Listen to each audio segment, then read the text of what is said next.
Hello நண்பர்களே, இன்றைக்கி நம்ம என்லெஸ் யுனைட்டி சேனலில் முருங்கைக்கீரை பொடி எப்படி செய்யலாம்னு பார்க்கலாம். வாங்க வீடியோக்குள்ளே போகலாம். நாம் அன்றாடம் பார்க்கும் முருங்கைக்கீரை இலைகளில் நிறைய சத்துக்கள் உள்ளது.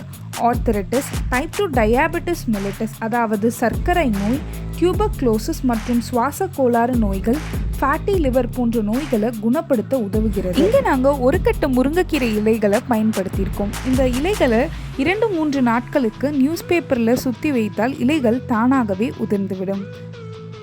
உதிர்ந்த இலைகளை வெயில் படாமல் வீட்டிலேயே 2-3 நாட்களுக்கு காய வச்சு எடுத்துக்கோங்க. இலைகள் மொறுமொறுன்னு இந்த மாதிரி காய்ந்திருக்கணும். காய்ந்த முருங்கை இலைகளை மிக்சி ஜாரில் சேர்த்து விடலாம்.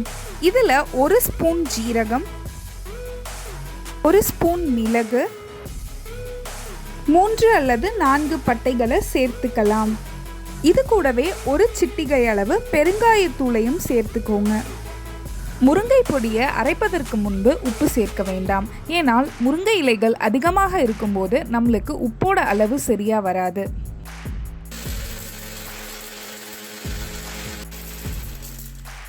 நல்லா பொடியாக அரைத்ததற்கு பின்பு தேவையான அளவு உப்பை சேர்த்துக்கலாம். முருங்கைக்கீரை பொடியை ஏர்டைட் கண்டெய்னரில் 1 மாதத்திற்கு மேல் ஸ்டோர் செய்து வைக்கலாம்.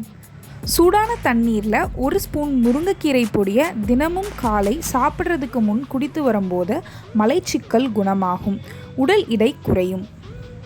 இந்த பொடியை நெய்யோடு சாதத்தில் கலந்தும் சாப்பிடலாம். உங்களுக்கு இந்த வீடியோ பிடித்திருந்தால் லைக் பண்ணுங்கள். மறக்காமல் நம்ம என்லெஸ் யுனைட்டி சேனலையும் சப்ஸ்கிரைப் பண்ணுங்கள். நன்றி.